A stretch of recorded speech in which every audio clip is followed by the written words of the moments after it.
गोपाल भांड अपने चातुर्य और समाज के अनुसार खुद को ढाल लेने की अपनी विशिष्ट क्षमता के कारण महाराज कृष्णचंद्र का चहेता बन गया था। महाराज भी उसकी वाक्पटुता और बुद्धि कौशल से बहुत प्रभावित थे। उनका मन उसके साथ लगता था। अब वे दरबार के बाद भी गोपाल को किसी न किसी बहाने रोक लेते, उसके साथ इधर उधर की बातें करते, घूमते टहलते। एक दिन की बात है, महाराज ने गोपाल भांड से कहा, गोपाल, आज दरबार के बाद थोड़ी देर रुकना, सीधे सरपट घर की राह मत पकड़ लेना।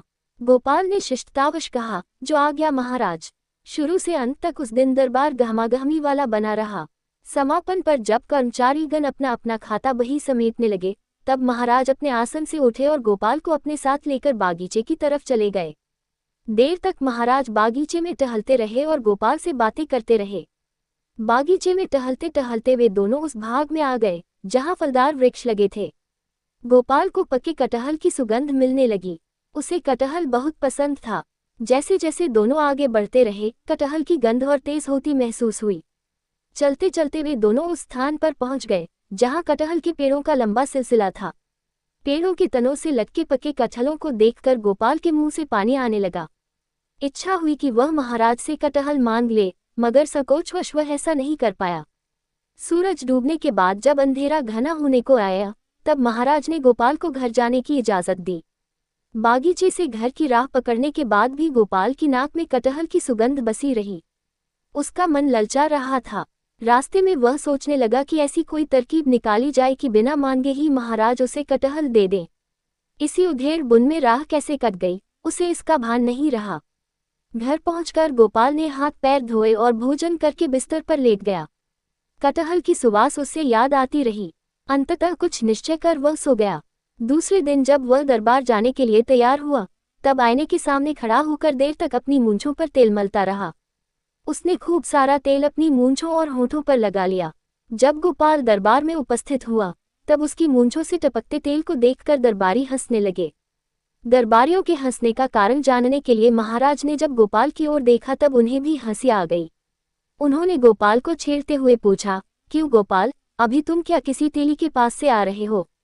महाराज के इस सवाल पर सभी दरबारी हंस पड़े। हंसी का ये सिलसिला देर तक दरबार में चलता रहा।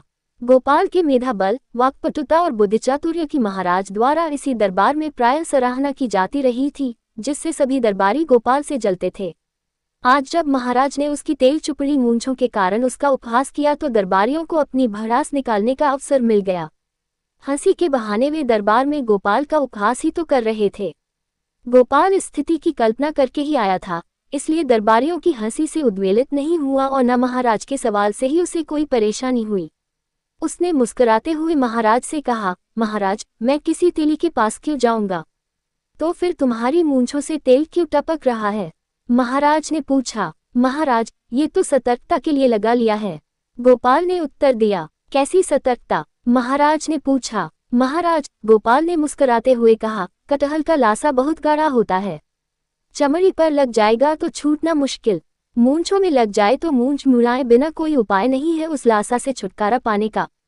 और महाराज, मैं अपनी मूंछों से बहुत प्यार करता हूँ, इसलिए उसकी सुरक्षा के लिए मैं मूंछों में पर्याप्त मात्रा में तेल लगाकर आया हूँ।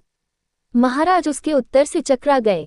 अरे, ये राजदरबार है, यहाँ तुम्हें कटहल के लासे से बचाव की जरूरत क्या है? महाराज ने पूछा। गोपाल थोड़ी देर तक महाराज को देखता हुआ मुस्कुराता रहा, फिर बोला, महाराज, कल बागीचे में मैंने कटहल के पेड़ों पर पककर तैयार हुए सैकड़ों कटहल लटके देखे। मुझे लगा कि यदि महाराज आज्ञा देंगे तो निश्चित रूप से मुझे कटहल खाना पड़ेगा, इसीलिए महाराज को फिर हंसी आ गई, लेकिन इस बार कोई दरबारी हंस नहीं पाया।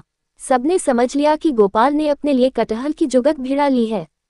महाराज ने हंसते हुए माली को बुलवाया तथा आज्ञा दी कि अभी 5-7 तैयार कटहल तोड़कर गोपाल के घर भिजवा दिए जाएं।